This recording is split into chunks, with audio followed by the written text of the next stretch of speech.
কিছুদিন আগের কথা। একটি নদীর পাড়ে ওই নদী সংলগ্ন একটি মস্ত জলাশয় ছিল। জলাশয়টি ছিল খুবই গভীর আর চারিদিকে সবুজ গাছপালায় ঘেরা।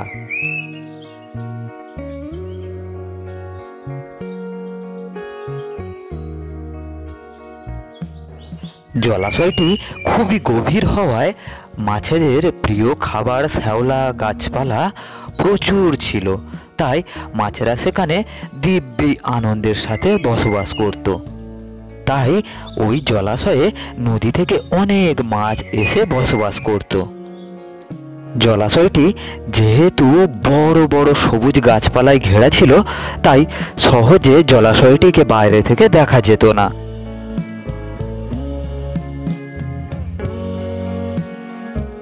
ওই জলাশয়ের সমস্ত মাছের মধ্যে তিনটে মাছের একটি দল ছিল, কিন্তু ওই তিনজনের স্বভাব ছিল ভিন্ন। এদের মধ্যে হলুদ মাছটি বিপদ এলে বিপদ আসার আগেই কিভাবে সেই বিপদ থেকে রক্ষা পাওয়া যায় সেই নিয়েই ভাবত। আর খয়েরি মাছটি সে ভাবত বিপদ এলে তারপরেই তার থেকে উদ্ধার হওয়ার চিন্তা ভাবনা করা যাবে।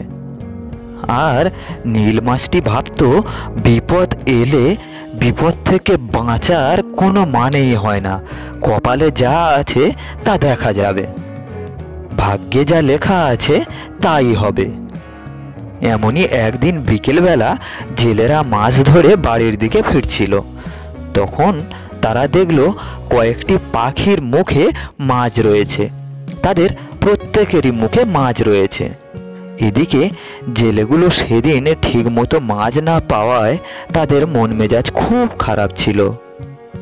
তখন জেলেদের মধ্যে একজন বলল, বন্ধুরা, ঝোপঝাড়ের পিছনে একটা পুকুর রয়েছে যার নদীর সঙ্গে যোগ রয়েছে। মনে হয় ওই পুকুরে অনেক মাছ রয়েছে। পাখির দল ওখান থেকেই মাছ নিয়ে আসছে। চলো চলো একবার গিয়ে দেখা যাক। এমনই চিন্তাভাবনা করে জেলেরা ঝোপঝাড় পেরিয়ে সেই জলাশয়ের কাছে এসে উপস্থিত হলো এবং তারা দেখল জলাশয়ে অনেক মাছ খেলা করছে। তারা মনের আনন্দে জলাশয়ের মাছগুলিকে দেখতে থাকলো। আরে, এই পুকুরে মাছের সংখ্যা তো অনেক, আর আজ পর্যন্ত আমাদের কাছে তার খবরও নেই। এই পুকুরে জাল ফেললে আমরা নিশ্চয়ই অনেক মাছ পাবো। আজকে তো সন্ধ্যে হয়ে আসছে, কাল সকালেই আমরা এখানে জাল ফেলবো। এমনই চিন্তাভাবনা করে জেলেরা পরের দিন সকালে জাল ফেলবে বলে ওখান থেকে চলে গেল।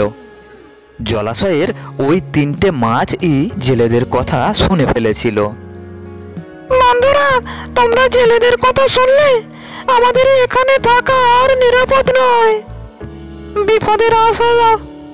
বিপদের আভাস আমরা পেয়ে গেছি। বিপদ আসার আগেই আমাদের প্রাণ রক্ষা করতে হবে। এই বিপদ থেকে বাঁচার উপায় বের করতে হবে। আমি তো এখনই জলাশয় ছেড়ে নালা দিয়ে নদীতে চলে যাব। তারপরে জেলেরা আসুক, জাল ফেলুক, আমার বয়েই গেছে। ততক্ষণে তো আমি অনেক দূরে মনের আনন্দে খেলা করব। তুমি যেতে চাইলে যাও, আমি তো যাব না। এখনো বিপদ হয়েছে কোথায়? যখন বিপদ আসবে তখনকার চিন্তা তখন করা যাবে। আমি আসছি না তোমার সাথে। বিপদ হলো কোথায়? এমনও তো হতে পারে যে জেলেরা এখানে আসার পরিকল্পনা ত্যাগ করলো। তুমি ঠিকই বলেছ, পালিয়ে কোনো লাভ নেই। ভাগ্যে যা আছে তা তো হবেই। জেলেদের আসার হলে তারা আসবে, আর আমাদের কপালে যদি লেখা থাকে জালে আটকানোর, আমরা আটকাবো। কপালে মরণ থাকলে মরতে তো হবেই। এরপরে এক বন্ধু সেখান থেকে চলে প্রাণে বেঁচে গেল। বাকি দুই বন্ধু জলাশয়ের মধ্যেই রয়ে গেল।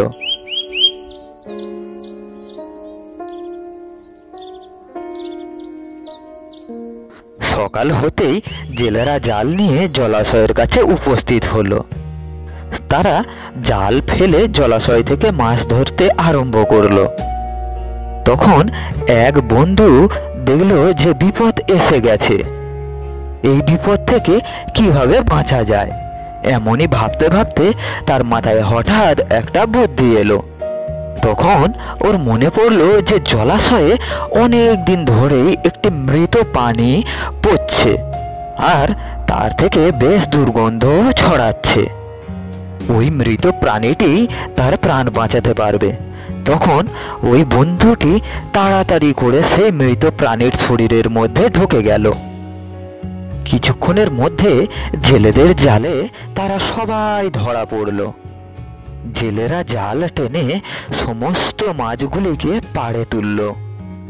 তার সাথে পচা পানিটিকেও তারা দেখতে পেল, যার থেকে অনেক দুর্গন্ধ ছড়াচ্ছিল।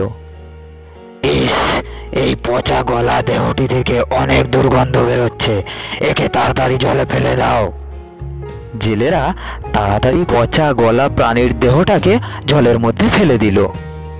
অমনি সেই চালাক মাছটি সেই পচা গলা শরীরের মধ্যে থেকে বাইরে বেরিয়ে এলো এবং জলের একেবারে গভীরে চলে গেল, একদম নিরাপদ আশ্রয়ে। এই বন্ধুটি নিজের বুদ্ধির বলে জেলেদের হাত থেকে বেঁচে গেল। এদিকে পাড়ে অন্যান্য মাছের সাথে বন্ধুদের এই মাছটিকেও জেলেরা তাদের ঝুড়ির মধ্যে তুলে নিল। ভাগ্যের ভরসায় থেকে অন্যান্য মাছেদের সাথে এই মাছটিও তার প্রাণ হারালো। তাহলে প্রিয় বন্ধুরা, এই গল্পটি দেখে আমরা কি শিখলাম? আমরা শিখলাম যে ভাগ্য তাকেই সাহায্য করে যে কিছু কর্ম করে। প্রিয় বন্ধুরা, গল্পটি কেমন লাগলো প্লিজ কমেন্ট করে জানান। আর গল্পটি ভালো লাগলে ভিডিওটিতে একটি লাইক দিয়ে চ্যানেলটিকে এখনই সাবস্ক্রাইব করে দিন, তাহলে আমরা প্রতিদিন আপনাদেরকে একটি নতুন নতুন গল্প শোনাতে পারবো। আর ভিডিওটি শেষ পর্যন্ত দেখার জন্য আপনাদেরকে অসংখ্য ধন্যবাদ।